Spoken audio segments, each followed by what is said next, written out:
Nag-viral sa social media ang insidente ng road rage sa Antipolo sa pagitan ng isang SUV driver at dalawang rider na nauwi sa pamamaril kung saan isa ang nasawi habang tatlo ang sugatan. Batay sa salaysay ng suspect na SUV driver na nakakulong sa Antipolo Custodial Facility, nag-init ang kanyang ulo at nablangko raw siya kaya namaril. Kinundena ni Road Safety Advocate Bong Nebriha ang ganitong klaseng insidente. Hindi dapat nangyari yung pagpatay na yun dahil lang sa init ng ulo yun eh. Well, kung may enforcer doon maaring umawan, right?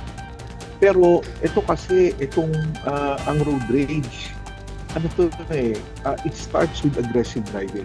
It levels up na to the point na ganyan, nagiging personal, nagiging mainitin pareho. Paano nga ba maiiwasan ang road rage? Do not react. Kasi yung reaction, it's impulsive. Do not react. It's better to respond. Respond is thinking it over. Kung mga bagay nito, kung na manalit ka ito, i-report mo. That's the better way to deal with this. Kasi pag nag-react ka, bubusinahan mo, bababaan mo, mumurahin mo, duduruin mo, susuntukin mo, and then that's the beginning of the end. Isa pang maaaring gawin ay hayaan ang kapwa motorista kung sila ang agresibo. Ginigit-git ka, tailgate ka, or binubustinahan ka, minura ka, nag-hand gesture sa'yo, ng obscene gesture, just let it go. Walang mawawala sa pagkatao mo. Dagdag pa ni Nebriha, wag na wag makikipagtalo sa kapwa driver. For you to engage, wag na wag yung gagawin. Kasi it might eventually lead to something that you might eventually regret later. Makakatulong din ang pagiging kalmado at pagkontrol ng emosyon. Avoid eye contact. Kung tayo magpapadala sa init ng ulo. Kung nakakotse po tayo, sigaw natin.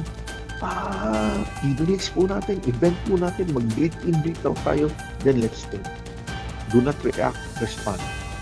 Pag naka-helmet tayo, ganun din. At kung sinusundan ka pa rin ng kapwa driver, huwag kang uuwi ng bahay. Pupunta ka sa police station, barangay hall, doon mo i-complain. Sinusundan ako nito. Higit sa lahat, i-record ang insidente upang magsilbi itong ebidensya anuman ang mangyari. Document everything. Pasahero mo, ask him to take a video of what is happening. Take the plate number, take the color of the car. Makita mo kung ano. Kung makita mo tao na gumagawa niyan, then take a video of it. Then complain.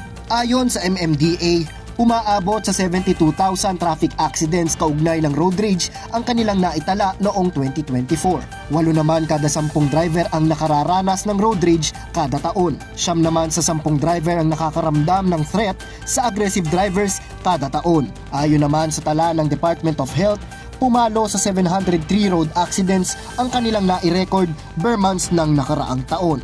Mas makakabuti kung magiging kalmado sa kalsada at higit sa lahat, huwag sabayan ng init ng ulo ang init ng panahon. Para sa totoong balita sa Bagong Pilipinas, Jap Regala, Congress News.